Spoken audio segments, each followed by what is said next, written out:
ইহুদিরা বিশ্বাস ওয়াদা ভঙ্গ করার কারণে আমি আল্লাহ তাদেরকে অভিসম্পাদ করলাম। আল্লাহর অভিসম্পাদ মানে রহমত থেকে বঞ্চিত করা। আমি আল্লাহ তাদেরকে রহমত থেকে বঞ্চিত করলাম তারা ওয়াদা ভঙ্গ করার কারণে। ওয়াজআলনা কুলুবাহুম কাসিয়া, তাদের অন্তর শক্ত বানায়া দিলাম। ইউহাররিফুনাল কালিমা আম মাওয়াদিহি, তারা কথাকে বিকৃত করে দিত, যথাযথ জায়গা থেকে তারা উল্টায় কথাগুলা বিকৃত করে ফেলতো।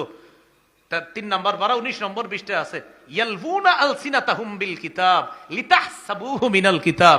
এরা মুখের মাধ্যমে তাওরাতের বিধানগুলো এমন ভাবে বলতো, সামনে যারা থাকতো এরা ভাবতো হ হ হ এটা মনে তাওরাতেরই বিধান, অথচ আল্লাহ বলেন ওয়ামা হুয়া মিনাল কিতাব, অথচ এটা তাওরাতের অংশ না। ওয়ায়াকুলুনা হুয়া মিন ইনদিল্লাহ, এরা বলতো এটা আল্লাহর পক্ষ থেকেই। ওয়ামা হুয়া মিন ইনদিল্লাহ, অথচ এটা আল্লাহর পক্ষ থেকে না। ধনী মানুষ ব্যভিচার করলে এরা এক বিচার করত, গরিবরা ব্যভিচার করলে আরেক বিচার করত। এভাবে তারা তাওরাত বিকৃত করত। আল্লাহ তাআলা বলেন এই ওয়াদা ভঙ্গ করার কারণে আমি আল্লাহর নাজিলকৃত তাওরাত তারা বিকৃত করা, এটা আমার সাথে ওয়াদার খেলাফ করা, আমি আল্লাহ তাদেরকে অভিসম্পাদ করলাম, আমি আল্লাহ তাদেরকে লানত করা মানে রহমত থেকে বঞ্চিত করলাম। আমরাও কিন্তু আল্লাহর সাথে ওয়াদাবদ্ধ, কোরআনের আদেশ নিষেধগুলা বাস্তবায়ন করা এটাও কিন্তু আমরা ওয়াদাবদ্ধ, এটা আমরা ওয়াদাবদ্ধ। আমরাও কিন্তু এই ওয়াদার খেলাফ করা যাবে না। আল্লাহ আমাদের সকলকে যেই কোনো ওয়াদা আমরা যেন রক্ষা করতে পারি আল্লাহ তৌফিক দান করেন। এবার একটা গুরুত্বপূর্ণ কথা, এটা সামনে যারা শ্রোতা ভাই আছে আমরা বলি মনে থাকবে, বলেন অন্যায়ের পক্ষপাতিত্ব করা খেয়ানত। অন্যায়ের পক্ষপাতিত্ব করা কি?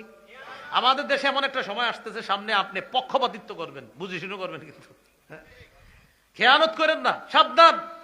আপনি খেয়াল যে আমার দাদা করছে, আমার আব্বা করছে, এই জন্য আমিও করব না। আল্লাহর হস্তে খেয়ানত করেন না, অন্যায়ের পক্ষপাত আপনার দ্বারা যেন না হয়। সূরা নিসার 105 নম্বর আয়াতে আছে ওয়ালা তাকুন লিল খাইনিনা খাসিমা, নবী আপনি খেয়ানতকারীদের পক্ষাবলম্বনকারী হবেন না। 107 নম্বর আয়াত সূরা নিসার এখানে আছে ওয়ালা তুজাদিল আনিল লাযিনা ইখতানুনা আনফুসাহুম, যারা নিজেদের সাথে খেয়ানত করে নবী আপনি তাদের পক্ষে বাকবিতণ্ডা করবেন না। এই আয়াত থেকে বোঝা যায় নিশ্চিত জেনে শুনে অপরাধীর পক্ষে আইনজীবী মামলা লড়া, কোর্টে গিয়ে তাকে নিরপরাধ সাব্যস্ত করার চেষ্টা করা নিঃসন্দেহে আমানতের খেয়ানত, এটা খেয়ানত। তাহলে অন্যায়ের পক্ষপাতিত্ব করা এটা খেয়ানত, মুমিন আমানতদার হবে। এবার গুরুত্বপূর্ণ একটা কথা, এটাও একটু বলি সবাই, বলেন অযোগ্য ব্যক্তিকে যোগ্যতার আসনে বসানো খেয়ানত, যোগ্য ব্যক্তিকে যোগ্যতার আসনে বসানো আমানত, অযোগ্য ব্যক্তিকে বসায় দেওয়া কি? আপনি নিশ্চিত জানেন এই ব্যক্তি আমাদের দেশের জন্য ক্ষতিকর, এরপরে আপনি তাকে বসাইতে চাইতেছেন, এটা খেয়ানত। আপনি নিশ্চিত জানতেছেন এই লোক আমার এলাকার জন্য খুব ক্ষতিকর হবে, এরপরে আপনি হইছে আমার আব্বা আমার দাদা এই জন্য আমি, এটা খেয়ানত। খুব সাবধান, আমার আপনার দ্বারা যেন কোনো অযোগ্য ব্যক্তি যোগ্যতার আসনে না বসে।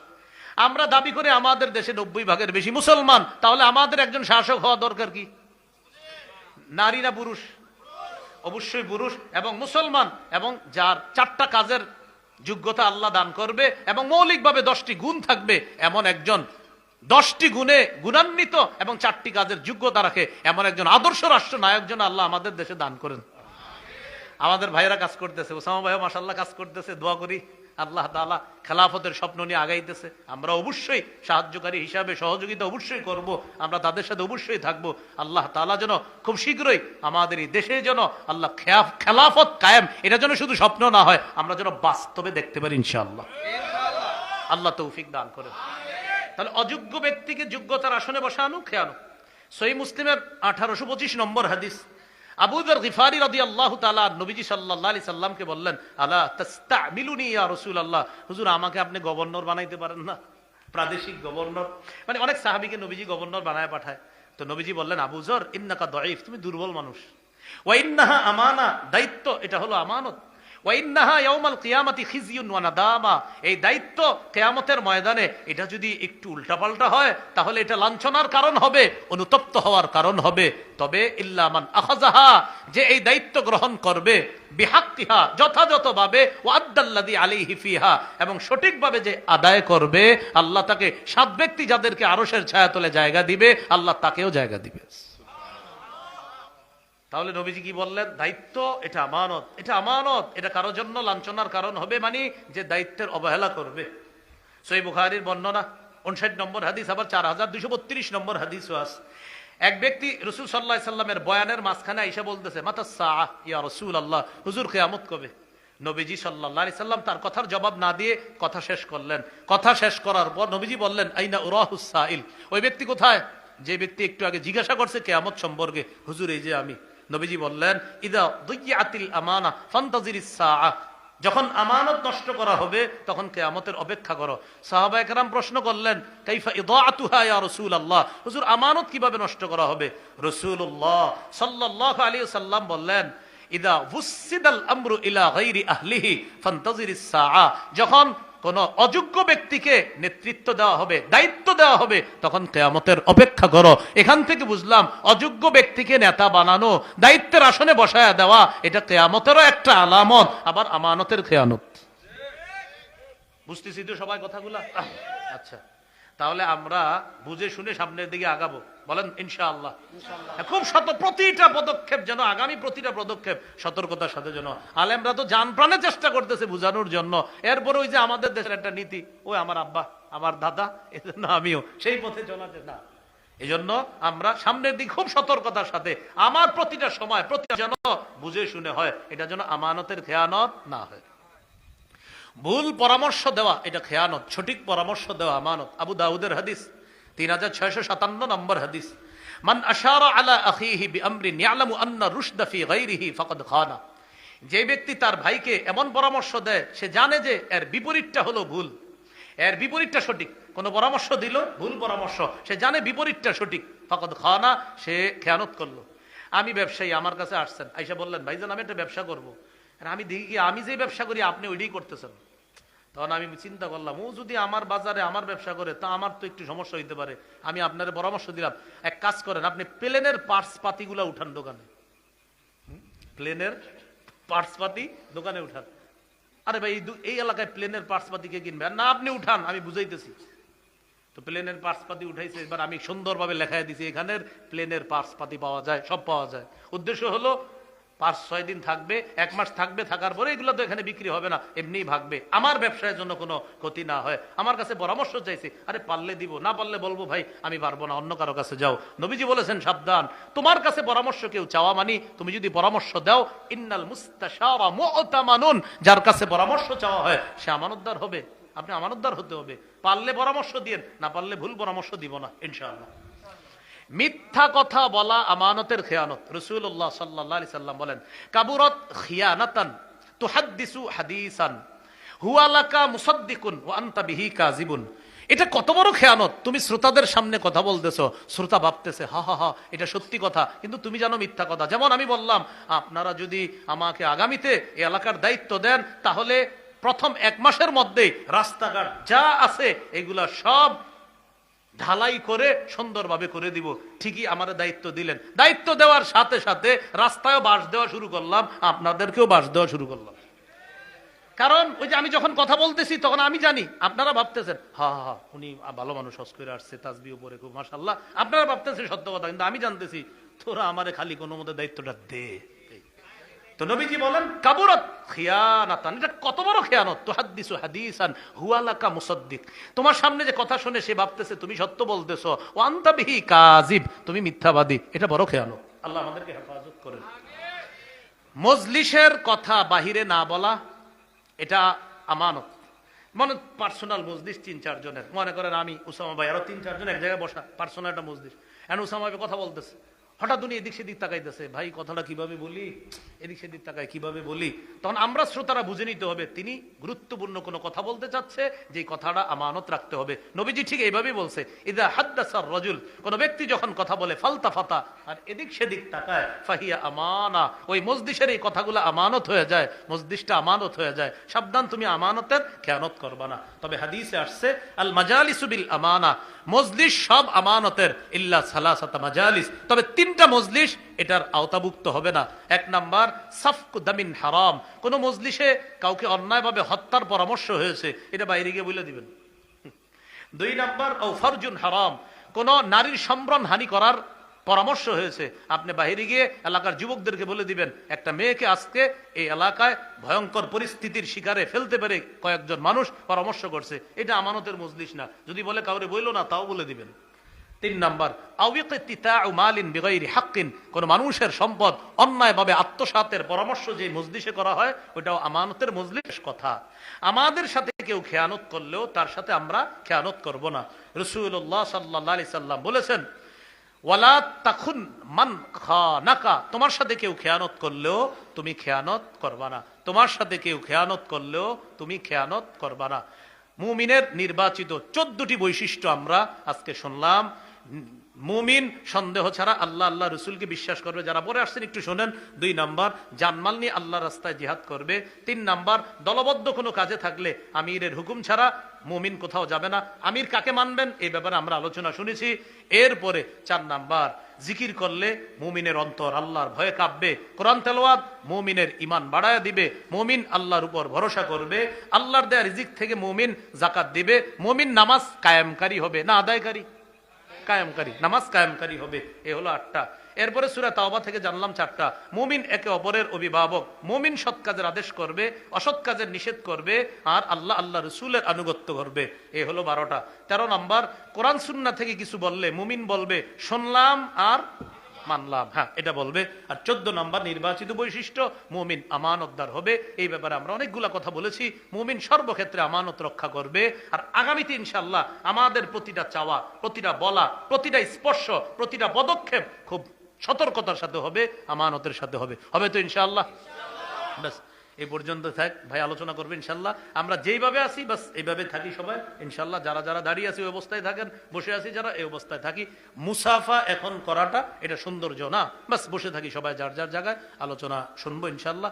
আল্লাহ তাআলা আমাদের সকলকে যে কথাগুলো বললাম শুনলাম আমল করার তৌফিক দান করেন। উসামা ভাই সহ আজকের মাহফিলে যারা এখানে আলোচক আছে, আয়োজক আছে, সকলের হায়াতে আল্লাহ তাআলা হায়াতে তৈয়বা দান করেন, হায়াতে বারাকা দান করেন। আমিন। ওয়া আখিরু দাওয়ানা আনিল হামদুলিল্লাহি রাব্বিল আলামিন। আসসালামু আলাইকুম ওয়া রাহমাতুল্লাহ।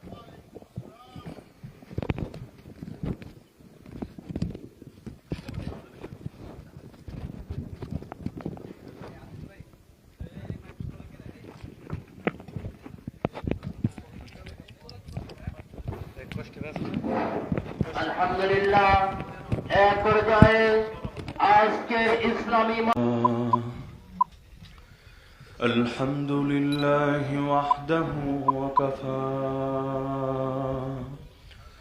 وسلام على عباده الذين اصطفى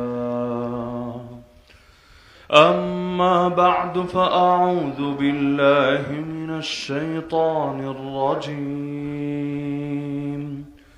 بسم الله الرحمن الرحيم ولا يزالون يقاتلونكم حتى يردوكم عن دينكم إن استطاعوا وقال النبي صلى الله تعالى عليه وسلم تكون النبوة خلافة على منهاج النبوة فتكون ما شاء الله أن تكون ثم تكون ملكا عاضا ثم جبرية ثم تكون خلافة على منهاج النبوة آمنت بالله صدق الله العلي العظيم وبلغنا رسوله النبي الكريم ধানসার দক্ষিণপাড়া আঞ্জুমানে হেফাজতে ইসলাম ও যুবকবৃন্দের যৌথ উদ্যোগে আয়োজিত আজকের এই 18তম বার্ষিক ইসলামী সম্মেলনের সম্মানিত সভাপতি মণ্ডলী, উপস্থিত আমার সরতে আজিবুল ইহতারাম হযরত উলামায়ে কেরাম, এলাকার গণ্যমান্য মুরব্বীগণ, স্থানীয় এবং দূরদূরান্ত থেকে আগত দিনদরদি কোরআন প্রেমী প্রিয় তাওহীদ জনতা এবং পর্দার আড়ালে থাকা মা বোনেরা, এতক্ষণ পর্যন্ত গুরুত্বপূর্ণ তাৎপর্যপূর্ণ অত্যন্ত মহামূল্যবান আলোচনা করছিলেন আজকের মাহফিলের প্রধান মেহমান আমাদের সকলের হৃদয়ের ব্যক্তিত্ব, আমিও যাকে অত্যন্ত মহব্বত করি দিল থেকে, হজরতুল আল্লাহ হজরত মাওলানা মুফতি আরিফ বিন হাবিব হাফিজাহুল্লাহ তাআলা রাহ, আল্লাহ তাআলা হজরতের ইলমে, আমলে, হায়াতে, পরিবারে সবকিছুতে বরকত দান করুন। আমাদের সবাইকে তার আলোচিত উত্তম গুণাবলী, বিশেষ করে মুমিনদের 14টা গুণ আর বৈশিষ্ট্য যেগুলো তিনি আলোচনা করে গিয়েছেন, এগুলো জিন্দেগিতে ধারণ করার এবং আমলে বাস্তবায়ন করার তৌফিক দান করুন। আল্লাহ রসুল সাল্লাল্লাহু আলাইহি ওয়াসাল্লাম তার সময় কিছু ভবিষ্যৎবাণী করে গিয়েছেন যেগুলো দুনিয়াতে হবেই। আল্লাহ রসুল যে ভবিষ্যৎবাণী করেছেন সেটা যদি না হয় তাহলে পৃথিবীতে কি বা হবে। যেমন আল্লাহ রসুল তার সময় বলে গিয়েছিলেন যে তার উম্মত একদল থাকবে না। তিনি জাতিকে, বিভক্ত জাতিকে ঐক্যবদ্ধ করেছিলেন, কিন্তু স্পষ্ট জানিয়েছিলেন যে বনি ইসরাইল অতীতে ভাগ হয়েছিল 72 দলে, ওয়াসাতাফতারিকু 72 মিল্লাহ। আমার উম্মত ওদেরকে ছাড়িয়ে ভাগ হবে 73টা দলে, কুল্লুহুম ফিন্নার ইল্লা মিল্লাতান ওয়াহিদা, যাদের মধ্যে সব কয়টা যাবে জাহান্নামে মাত্র একটা দল বাদে। জিজ্ঞাসা করা হলো সেই দল কারা? আল্লাহ রসুল বললেন যাদের আদর্শ হবে মা আনা আলাইহি আসহাবি, আমার আদর্শ এবং আমার সাহাবীদের আদর্শ। তো এই হাদিসকে যদি সামনে রাখেন, আমি আপনি যতই ঐক্যের কথা বলি, যতই ঐক্যের চেষ্টা করি, কিন্তু আল্লাহ রসুল যেহেতু বলে গিয়েছেন যে গোটা উম্মত এক দল থাকবে না, 2 দল থাকবে না, বরং অন্তত 73টা দল হবে। তো চেষ্টার জায়গায় চেষ্টা তো করে যেতেই হবে, কিন্তু বাস্তবতা হলো এটা, নবী যেটা বলেছেন বাস্তবে সামনে সেটাই ঘটবে। আল্লাহ রসুল সাল্লাল্লাহু আলাইহি ওয়াসাল্লাম যে যুদ্ধের ভবিষ্যৎবাণীও গুলো করে গিয়েছিলেন, এই যেমন আজকে যেই দিনটা আমাদের সামনে, আগামীকাল বাংলাদেশে সবচাইতে বেশি আলোচিত হবে সাইয়্যিদুনা হুসাইন রাদিয়াল্লাহু তাআলা আনহুর জীবনী। এই সাইয়্যিদুনা হুসাইন রাদিয়াল্লাহু তাআলা আনহু তিনি যে ইয়াজিদের বাহিনীর হাতে নির্মমভাবে শাহাদাতের শিকার হলেন, আল্লাহ রসুল তার সময় এই কথাগুলো এমন ভাবে বলে গিয়েছিলেন। বিখ্যাত সাহাবী, যার থেকে সবচাইতে বেশি হাদিস বর্ণিত হয়েছে, সাহাবী আবু হুরায়রা রাদিয়াল্লাহু তাআলা আন, তিনি আল্লাহর কাছে দোয়া পর্যন্ত করতেন, আল্লাহুম্মা লা তুদরিকনি সানাতু 60 ওয়ালা ইমারাতুস সিবিয়ান, হে আল্লাহ 60তম হিজরি যাতে আমার জীবনে না আসে আর বাচ্চাদের শাসনও যাতে আমার জীবনে না আসে, এই দুইটা আসার আগেই তুমি আমাকে মরণ দিও, তোমার কাছে তুলে নিও। আমি চাই না দুনিয়াতে ততদিন পর্যন্ত বেঁচে থাকতে যখন দুনিয়াতে 60তম বছরও আসবে আর বাচ্চাদের শাসনও আসবে। তো এই 60তম বছর মানে কি আর বাচ্চাদের শাসন মানে কি? যদি আপনি বাস্তবতার আলোকে, মুহাদ্দিসিনে কেরামের ব্যাখ্যার আলোকে ঘাটেন, দেখবেন আল্লাহর রাসূল যেই ফিতনার ভবিষ্যৎবাণীগুলো করে গিয়েছিলেন ওইগুলোর ব্যাপারেই তিনি শঙ্কিত হয়ে আল্লাহর কাছে দোয়া করতেন যে আল্লাহ, ওই ফিতনার সময়গুলোতে ইমানের কি হালত হবে, উম্মার কি হালত হবে, এটা তো আপনিই ভালো জানেন।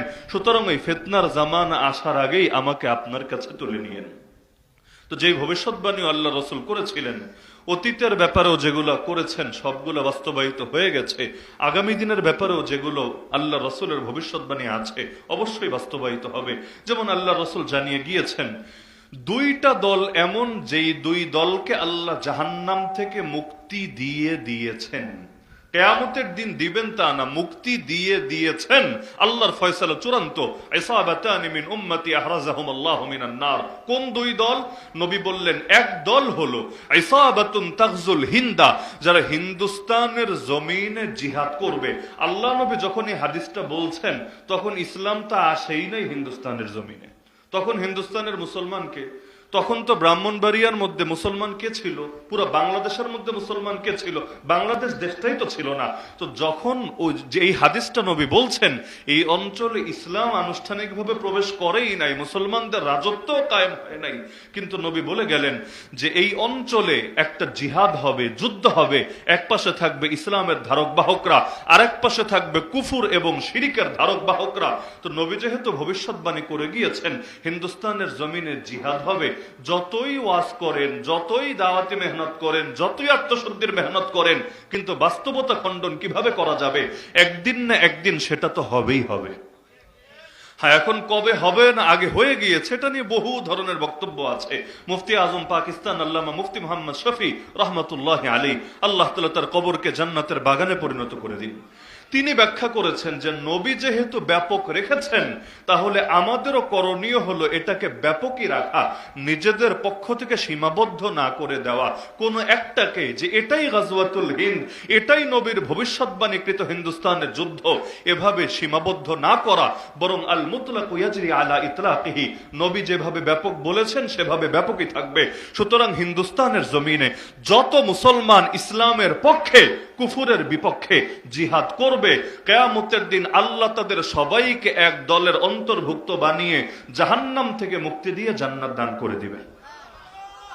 তাহলে মূল কথা হলো যে নবীজি যে এই ভবিষ্যৎবাণীগুলো করেছিলেন সেটা অবশ্যই ঘটবে, কখনোই এর ব্যতিক্রম হওয়া সম্ভব না। তা আমি যে হাদিস শুরুতে পাঠ করেছি, বিশুদ্ধ হাদিস, আল্লাহ রাসূল সাল্লাল্লাহু আলাইহি ওয়াসাল্লাম এই সহিহ মুসলিমে বর্ণিত হাদিসের মধ্যে বলেন, তিনি যখন দুনিয়াতে এসেছেন তখন থেকে নিয়ে কিয়ামত পর্যন্ত যত বছর হোক না কেন, বছর কয়টা এটা আল্লাহ ভালো জানেন, আল্লাহ রাসূল বলে যান নাই যে কেয়ামত হবে এততম বছরে, কেয়ামত হবে অমুক সালের এত তারিখে, কিন্তু নবী বলেছেন যে তিনি থেকে নিয়ে কেয়ামত পর্যন্ত মোট সময়টা 5 ভাগে বিভক্ত হবে। 5 রকম সময় উম্মতের সামনে আসবে। কয় রকম সময়? কয় রকম সময়? এই কথাটা মাথার মধ্যে গেঁথে নেন, ইনশাআল্লাহ ভবিষ্যতের ব্যাপারেও কিছু গুরুত্বপূর্ণ নির্দেশনা পাবেন এবং আগামী দিনে কি হতে যাচ্ছে এর ব্যাপারে কিছু আইডিয়াও পাবেন ইনশাআল্লাহ। আল্লাহ রাসূল বলেন এই 5 ভাগ সময়ের 1 নম্বর ভাগ হলো তাকুনুন নবুওয়াতু ফীকুম ফাতাকুনু মা শা আল্লাহু আন তাকুন, তোমাদের মধ্যে নবুয়ত আসবে, এই নবুয়ত আল্লাহ যতদিন চান ততদিন পর্যন্ত থাকবে। তার মানে নবী থেকে নিয়ে কিয়ামত পর্যন্ত যে 5 ভাগের সময়, 1 নম্বর ভাগ হলো নবীর যুগ, নবুয়তের যুগ, রিসালাতের যুগ। নবী যতদিন আছেন, নবী যতদিন আছেন উম্মতের বিশাল সুবিধা। যেমন সহিহ মুসলিমে এক হাদিসে আছে, আল্লাহ রাসূল বলেন দাজ্জাল, নাম শুনেছেন তো সবাই? দাজ্জাল কি ব্যক্তি না অন্য কিছু? আজকাল আবার বাংলাদেশে কিছু বাতিল ফিতনা বের হয়েছে। ব্রাহ্মণবাড়িয়ায় খুঁজলে ওই দলের সদস্য 2-4টা পাওয়া যাবে। ওই হিজবুত তাওহীদ নাই ব্রাহ্মণবাড়িয়ায়? আছে তো মনে হয়, কম থাকুক বেশি থাকুক পুরো বাংলাদেশেই ছড়িয়েছে। এই হিজবুত তাওহীদ শুধু একা না, আরো কিছু বাতিল ফিরকা আছে যারা বলে দাজ্জাল আসলে কোনো ব্যক্তি না, অথচ আল্লাহ রাসূল স্পষ্ট হাদিসের মধ্যে দাজ্জালের চেহারা কেমন, আকার আকৃতি কেমন, কত কিছু স্পষ্ট ভাবে বলে গিয়েছেন। তো নবী বলেন আমি দুনিয়ায় যতদিন আছি এর মধ্যে যদি দাজ্জাল আসে, ইয়াখরুজ ওয়া আনা ফীকুম ফাআনা হাজিজুহু দুনাকুম, উম্মত তোমাদের টেনশনের কোনো কারণ নাই, এই দাজ্জাল তোমাদের কিছু করতে পারবে না, তোমাদের পক্ষ হয়ে দাজ্জালের বিরুদ্ধে মোকাবেলা আমিই করব। আর নবী যদি মোকাবেলা করেন, আমাকে বলেন নবী ঈসা আলাইহিস সালামের নবুয়ত বড় নাকি আমার রাসূলের নবুয়ত বড়? কিয়ামতের আগে দাজ্জাল যে ধ্বংস হবে, নিহত হবে কার হাতে? সবাই জানেন কার হাতে? নবী ঈসা আলাইহিস সালামের হাতে। তো দাজ্জাল যদি নবী ঈসার সঙ্গেই কুলাতে না পারে, দাজ্জালের এত ক্ষমতা, এত ক্ষমতা, আসমানকে যদি বলে বৃষ্টি দে, সঙ্গে সঙ্গে বৃষ্টি শুরু, ক্ষেতকে যদি বলে ফসল ফলা, মুহূর্তের মধ্যে ফসল এসে হাজির। এমনকি বাড়িতে বাড়িতে যাবে, গিয়ে বলবে আমার উপর ঈমান আন। এক লোক বলবে তোর উপর ঈমান আনবো না যতদিন না আমার মরা বাপমা জিন্দা হয়ে বলবে যে তুই হচ্ছিস খোদা, ততদিন পর্যন্ত কিছুতেই তোর উপর ঈমান আনবো না। এটা বলবে মূলত চ্যালেঞ্জ হিসাবে, কারণ মরা মানুষ জিন্দা হবে কিভাবে, আর জিন্দা না হলে বলবে কিভাবে, আর যদি নাই বলে ও মানার কেন লাগবে, সে বলবে এ কারণে তার ধারণা এই কাজ কি সে করতে পারবে। দাজ্জাল বলবে তাহলে চল আমার সাথে, কবরের সামনে যাবে, গিয়ে বলবে এখানেই তো শুয়ে আছে তোর বাবা তোর মা, বলবে হ্যাঁ, সে আদেশ দিবে আমার আদেশে কবরের ভেতর থেকে উঠে আয়। তখন সেই লোক দেখবে বাস্তবেই কবর চিরে বিদীর্ণ হয়ে গিয়েছে, কবরের ভেতর থেকে তার বাবা তার মা উঠে আসছে, উঠে সেই শেষ না, তাকে বলছে আরে তুই এখনো ঈমান আনলি না, সে তো খোদা, সে হলো আমাদের রব। এটা দেখে আর ওই লোক ঈমান ঠিক রাখতে পারবে না, বরঞ্চ সে তখন ঘোষণা দিয়ে ফেলবে যে দাজ্জালই মনে হয় খোদা, অথচ বাস্তবে তার বাবাও আসে নাই, তার মাও আসে নাই। দাজ্জালের সঙ্গে থাকা 2টা শয়তান, শয়তান ওই তার বাবার আকৃতি আর মায়ের আকৃতি ধরে সামনে এসেছে। শয়তান মানুষের আকৃতি ধরতে পারে নাকি পারে না? শুধু আমার রাসূলের আকৃতি ধরতে পারে না। এজন্য আল্লাহ রাসূল বলেছেন কেউ যদি স্বপ্নে আমাকে দেখে, দেখে না অনেকে, আলহামদুলিল্লাহ অনেক সাধারণ সাধারণ মানুষও দেখে, খালি বড় হুজুররা দেখে, বড় পীর সাহেবরা দেখে এমন না, সাধারণ সাধারণ মানুষরা দেখে। এবারের হজ সফরে আলহামদুলিল্লাহ ওই আরাফার ময়দানে তাঁবুর ভেতরে এক মানুষ যে সারা জীবন রিক্সা চালিয়ে প্রথমে টাকা পয়সা জমিয়েছে, পরে একটা দুইটা করে রিক্সা কিনেছে, কিনতে কিনতে মাশাআল্লাহ কিছু রিক্সার মালিক হয়েছে এখন। সে বলল, হুজুর আমি একটা সাধারণ মানুষ, আমার কোনোদিন এগুলো প্ল্যানেও ছিল না, কল্পনায়ও ছিল না যে আমি হজে আসব বা এটা আসা দরকার। একদিন রাতে ঘুমাচ্ছিলাম, হঠাৎ করে দেখলাম স্বপ্নের ভেতরে, আমার কাছে মনে হলো তিনি আল্লাহর নবী। তিনি এসে আমাকে বলছেন, আরে তুই কি একটাবার আমার রোজে আসবি না, আমাকে সালাম দিবি না, আল্লাহর ঘরে আসবি না? তিনি বলেন, হুজুর 8 বছর আগের কথা, একদিন দুদিন না, 8 বছর আগের কথা। ওই 8 বছর আগ থেকে আমি টাকা জমানো শুরু করেছি। আলহামদুলিল্লাহ, আল্লাহ তাআলা 8 বছর পর হলেও হায়াতে থাকতে থাকতে আমাকে আসার তৌফিক দিয়েছেন। তা আমি যে এখানে আসলাম হুজুর, এটা আমার কৃতিত্ব না, ওই যে নবীকে স্বপ্নে দেখেছি, ওইটার পর থেকে আমার ভেতরে এমন ছটফটানি কাজ করছিল, আমার খালি বারবার চিন্তা হচ্ছিল, যদি মরে যাই, যদি মরে যাই, কথাটা রাখতে না পারি। তা আমি অবাক হলাম, একজন রিকশাওয়ালা আল্লাহর নবী সাল্লাল্লাহু আলাইহি ওয়াসাল্লামকে স্বপ্নে দেখা সৌভাগ্য সে অর্জন করে ফেলেছে। তো আল্লাহ যে কাকে কি, আরে কত কাফের পর্যন্ত এমন আছে, কাফের পর্যন্ত এমন আছে, নবীকে স্বপ্নে দেখে এরপর ঈমান আনার জন্য কপাল খুলে গেছে। তো আল্লাহ রাসূল বলেন, কেউ যদি স্বপ্নে আমাকে দেখে সে আমাকেই দেখলো। কেন? ফাইন্না শাইতানা লা ইয়াতামাসসালু বি, শয়তান আমার রূপ ধরতে পারে না, আমার আকৃতি ধরতে পারে না। তো সেই দাজ্জাল ওর আদেশে 2 শয়তান ওর বাবা আর মা সেজে আসবে। সে তো ভাববে, সে তো আর বুঝবে না যে এটা শয়তান তার বাবা মার আকৃতিতে এসেছে। সে ভাববে আসলেই তার দাজ্জালের এত ক্ষমতা, বাবা মাকে জীবিত করে ফেলেছে। তো যে মরাকে জীবিত করে তারই তো রব বলে, বা সঙ্গে সঙ্গে তার উপর ঈমান আনবে। তো এই যে এত বড় ক্ষমতাধর দাজ্জাল, যার কাছে জাদুর ক্ষমতা, আর আল্লাহ ভালো জানেন কি কি ক্ষমতা থাকবে। এখন তো এই বিজ্ঞানের কত পাওয়ার, এআই এর কত পাওয়ার, এগুলো কি কি যে ওই জামানায় আরো উন্নত হবে আর দাজ্জালি শক্তির পক্ষে কাজে লাগবে, আল্লাহই ভালো জানে। ইহুদিরাই তো দাজ্জালের মূল বাহিনী, জানেন তো আপনারা? দাজ্জালের মূল বাহিনী কারা? অনেকে আজকাল বয়ান দেয় ইহুদিরা, জাতিগতভাবে ইহুদিদেরকে দুশমন মনে করা নাকি ঠিক না। শোনেন নাই বয়ান? বরং ইহুদিদের একটা গোষ্ঠী হলো জায়নবাদী, জায়নিস্ট, মানে যারা মনে করে ওই ফিলিস্তিনের ভূমিকে দখলে রাখতে হবে, মুসলমানদেরকে তাড়াতে হবে এবং সেখানে নিজেদের আধিপত্য কায়েম করতে হবে। এই রাজনৈতিক মতবাদ যারা রাখে ওদেরকে জায়নিস্ট বলে। খালি জায়নিস্টরা নাকি আমাদের দুশমন, ইহুদিরা আমাদের দুশমন না। অথচ ডেইলি, প্রতিদিন, প্রতি রাকাত নামাজে আল্লাহর কাছে বলি গায়রিল মাগদুবি আলাইহিম, বলি না আমরা? গায়রিল মাগদুবি আলাইহিম, আল্লাহ গজবগ্রস্ত ইহুদিদের পথে আমাদেরকে চালিও না। এমনকি আজকে মুহররমের কয় তারিখ? আজকে অনেকে রোজা রেখেছেন নাকি রাখেন নাই? অনেকে রেখেছেন। যারা আজকে রাখেন নাই তারাও 11 তারিখে রাখার নিয়ত আছে নাকি নাই? কেন? আশুরা কি 2 দিন না 1 দিন? আশুরা তো 1 দিন, আশুরা তো 1 দিন। আশুরা শব্দের অর্থ হলো দশম দিন, আশুরা মানে দশম দিন। তো দশম দিন কি 2টা হয় না 1টা হয়? তো দশম দিন যদি 1টা হয়, রোজা 2টা কেন? কারণ আল্লাহ নবী বলেছেন রোজা তো রাখবা, কিন্তু রোজাটাও যাতে ইহুদিদের সাথে মিলে না যায় খেয়াল রাখবা। সুমু ইয়াউমা আশুরা ওয়া খালিফু ফিহিল ইয়াহুদ সুমু ক্বাবলাহু ইয়াওমান ওয়া বাদাহু ইয়াওমান। এজন্য ওরা রোজা রাখে একটা, তোমরা হয়তো আগে একটা মিলাবা, না হলে পরে আর একটা মিলাবা। তো তোমাদের রোজা হবে 2টা, ইহুদিদের রোজা হবে একটা। রোজা ওরাও রাখলো, রোজা তোমরাও রাখলা, কিন্তু ওদেরটার সাথে তোমাদেরটা মিললো না, এটাই হবে তোমাদের শান। আমরা যখন রোজা রাখি, আজান দেওয়ার, মাগরিবের আজান দেওয়ার কয় ঘন্টা পরে ইফতার করি? আপনারা 2-4 ঘন্টা পরে করেন নাকি? কেন সাথে সাথে করি? আল্লাহ রাসূল বলেন লা ইয়াজালুন নাসু বিখাইরিন মা আজ্জালুল ফিতরা, মানুষ যতদিন ইফতার তাড়াতাড়ি করবে তারা কল্যাণের ভেতরে থাকবে। তাড়াতাড়ি মানে আবার উক্ত হওয়ার আগে না, উক্ত হওয়ার আগে না, উক্ত হওয়ার পর যত তাড়াতাড়ি করবে নবী বলেন কল্যাণের ভেতরে থাকবে। কেন? কারণ ওই বিধর্মীরা ওরাও তো রোজা রাখে, কিন্তু ওরা ইফতারটা একটু দেরি করে করে। একইভাবে সাহরি বেশি আগে খেলে সওয়াব না শেষ টাইমে খেলে সওয়াব? আপনার রোজা রাখলে সাহরিকে 12টার সময় খান নাকি শেষ টাইমে খান? কেন? কারণ ওরাও তো রোজা রাখে, ওরা সাহরিটা একটু আগে ভাগেই খায়। এজন্য এই উম্মত যতদিন সাহরিটা শেষ টাইমে খাবে এদের সব বেশি হবে। তো রোজা রাখতে গেলেও এত বিষয় খেয়াল রাখা লাগে। নামাজ, দিনে 3টা টাইমে নামাজ পড়া হারাম, জানা আছে তো? দিনে 3টা টাইমে নামাজ পড়া হারাম, অনুমতি নাই, নিষিদ্ধ। এই 3 টাইমে নামাজ পড়লে সওয়াব হবে না, উল্টা গুনাহ হবে। কেন? কারণ এই 3 টাইমে সূর্যের পূজারীরা সূর্যের পূজা করে। যখন সূর্য ওঠে, যখন ডোবে, যখন ঠিক মাথার উপরে থাকে। এই 3 টাইমে সূর্যের পূজারীরা সূর্যের পূজা করে। আপনি যদি এই টাইমে নামাজও পড়েন, সেজদাও দেন, আপনি তো দেবেন আল্লাহকে। আপনার মনে তো আর সূর্যের পূজা নাই, কিন্তু আপনি দিচ্ছেন আল্লাহকে। কিন্তু টাইমটা এবং জিনিসটা বাহ্যিকভাবে মিলে যাচ্ছে ওদের সাথে।